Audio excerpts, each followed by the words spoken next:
Hallo og velkommen hit til Tromsø Snakk. I dag skal jeg snakke om Tromsø, tromsøværinger, typiske ord og uttrykk i Tromsø, litt sånn grammatikk, og litt sånn morsomme ord som vi bruker. Og så tenkte jeg å forklare litt om tromsøværinger, sånn typisk, hvordan er en tromsøværing sånn egentlig? Hvordan er vi sånn generelt sett? Hvordan er vår mentalitet når vi bor i Tromsø? Så hva som kjennetegner oss. Så, jeg tenkte jo egentlig først å bare hoppe rett inn i grammatikken og uttrykk i Tromsø. Så noe å vite er at nordnorsk i seg selv er ikke dialekter.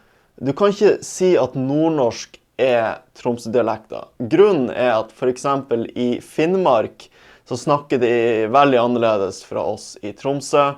De sier for eksempel jeg, så sier de steinen, mannen. De har litt sånn spesiell dialekt, fordi de har så mange tilflyttere fra Øst-Norge som har endret dialekter litt. Det samme med i Bardufoss så snakker de litt annerledes fra oss i Tromsø, så derfor kan man si at det er Tromsø-dialekter. Så noe som man kan starte med er å se på for eksempel spørsmål.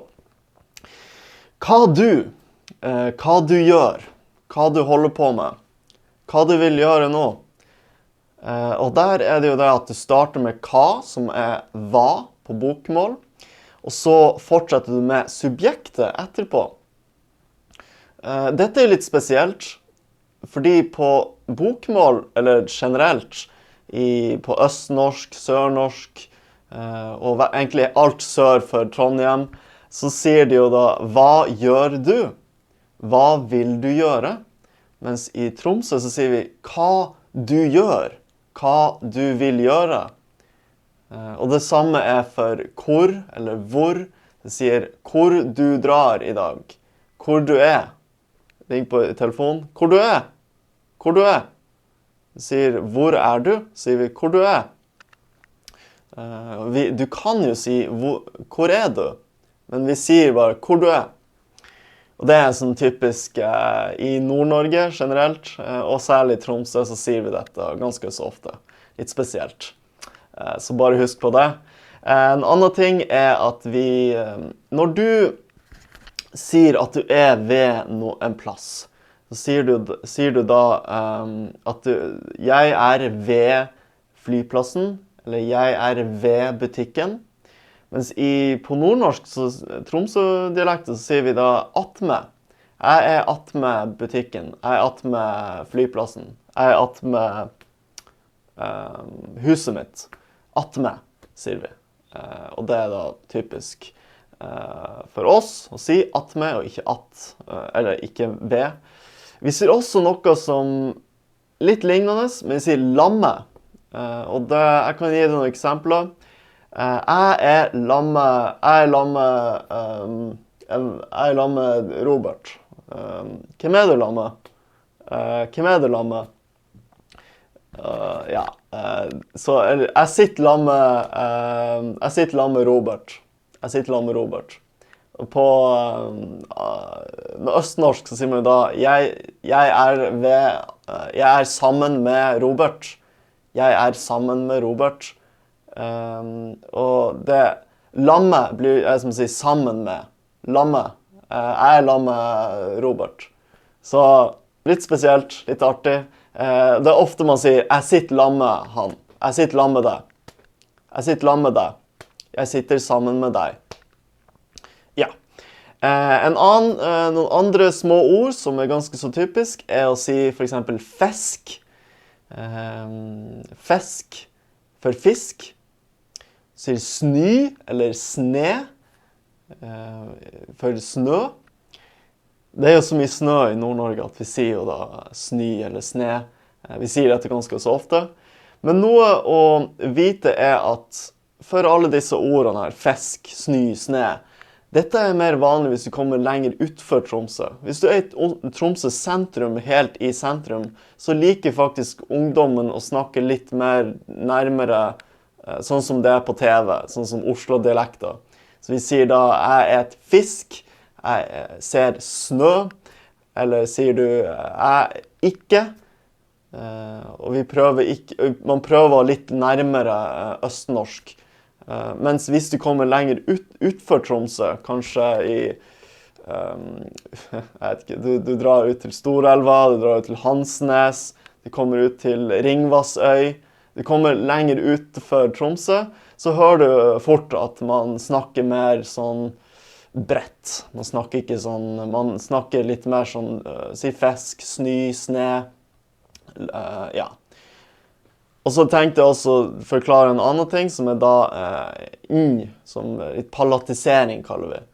Det sier mann, vann, kan, jeg kan si det, jeg kan det. Jeg ser vann. Og dette noe som også ikke så kjempevanlig i sentrum, men hvis du kommer lenger utfor Tromsø, man kan jo også gå helt ned til Vannøya, ned der, så ser man at det veldig mye av dette man bruker palatisering i høyere grad. Og noe annet som ganske vanlig generelt i Nord-Norge å si ho eller han foran et navn. Så jeg sammen med ho Elise. Eller har du møtt han Espen? Og sier ho Elise, han Espen veldig ofte. Og dette veldig vanlig i Nord-Norge, generelt i hele Nord-Norge, så ser du det at man sier dette ganske så ofte, ho foran et navn, eller han. Så har vi noe annet som jeg har merket blant vennene, at folk sier ofte no.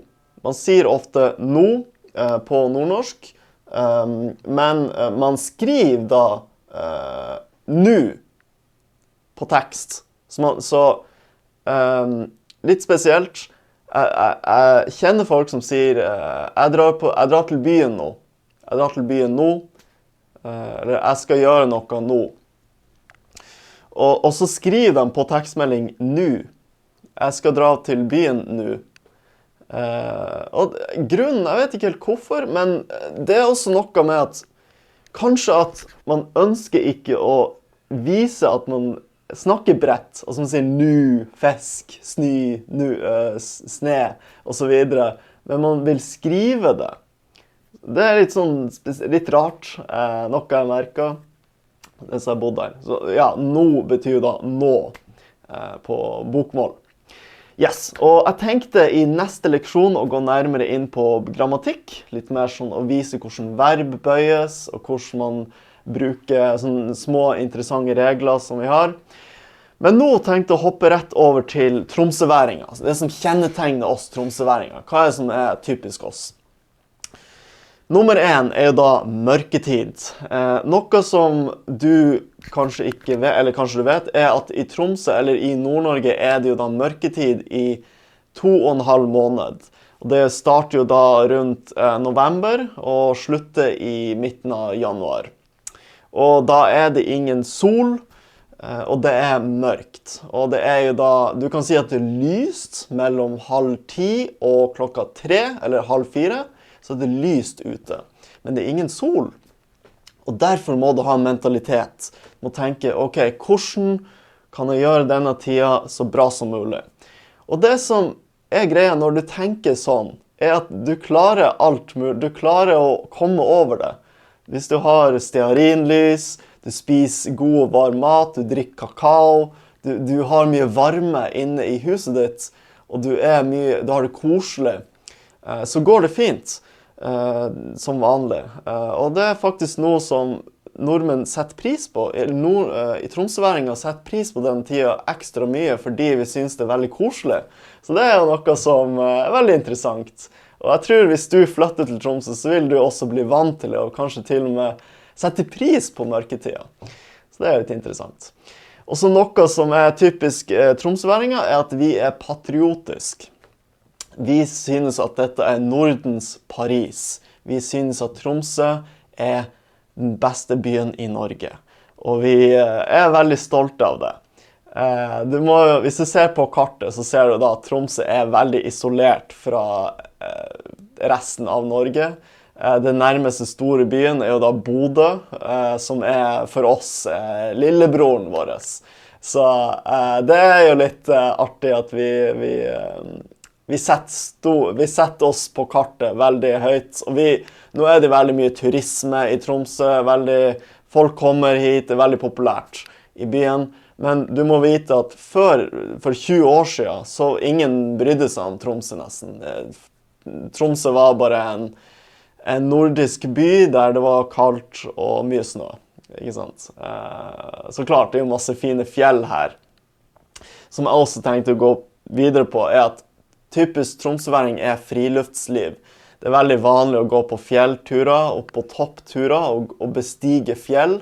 Det er typisk oss å gjøre dette. Hvis du bor i Tromsø, så må du nesten ha ski på beina. Du må nesten like snø. Du må like å gå på fjellturer. Du må i hvert fall ha bestiget 3 fjellturer, tenker jeg. Du må i hvert fall ha gått på 3 fjelltopper hvis du har bodd her hele livet ditt, minst. Ja. En annen ting som kjennetegner oss er at vi har et enkelt og direkte språk. Vi snakker enkelt. Vi snakker sakte, og vi har høy intonasjon. Så jeg snakker sånn her. Jeg kan snakke sakte. Jeg kan bruke stort fokus på hvert ord. Og vi snakker, som betyr at det er veldig lett å forstå oss, for vi snakker så sakte. Og derfor kan folk fra Oslo-området kan se på nordnorske tromsøværinger som enkle personer. Vi snakker sakte, vi er ikke så sofistikert. Kanskje vi er på en måte litt annerledes fra resten av Norge. Og det er jo dessverre sånn man av og til ser på det. Men jeg vil jo si at tromsøværinger er jo veldig hyggelige. Vi er veldig hyggelige, vi er snille. Jeg vil ikke si at vi er dummere enn resten av befolkningen. Tvert imot, vi har veldig gode, mange tromsøværinger flyttet til Oslo og bemerker seg veldig flinke i medisin, og vi har god utdanning, vi har helt samme nivå som resten av Norge, så bare fordi vi snakker litt sakte, må ikke bety at vi er annerledes. Vi er veldig like resten av Norge. Ja. Noe annet som kjennetegner oss er da Mack Bryggeri. Hvis du flytter til Tromsø, eller du kommer til Tromsø, så må du prøve ølen vår. Vi er veldig stolte av ølbryggeriet. Vi har en veldig god øl som heter Isbjørn Pils. Den lyseblå boksen med isbjørn på. Vi er veldig stolte av den. Det må du smake. Veldig god øl.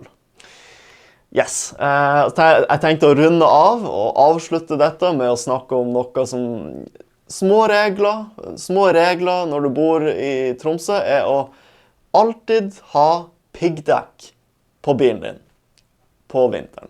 Hvis du kjører rundt i Tromsø uten piggdekk, så du føler deg veldig dum når du kjører på vinteren. Fordi i Tromsø sentrum er det mange oppoverbakker. Mange bakker. Og hvis du ikke har riktige dekk på din bil, så vil du 100% skli. Bilen din vil havne i grøfta, du vil ha problemer i trafikken, rett og slett. Og vi synes det er så teit når folk klarer å gjøre det feil, så husk dette. Noe annet er at vi elsker tørrfisk. Tørrfisk er jo noe som kommer fra Lofoten. De har da, kanskje du har sett, de har sånn V-formet stativ der de henger opp fisk, sånn at det blir tørr. Dette er da en 1000 år gammel tradisjon. Fisken i Nord-Norge er jo veldig god, og vi tørker den, og den selges, og vi elsker den i Tromsø. Det er veldig godt.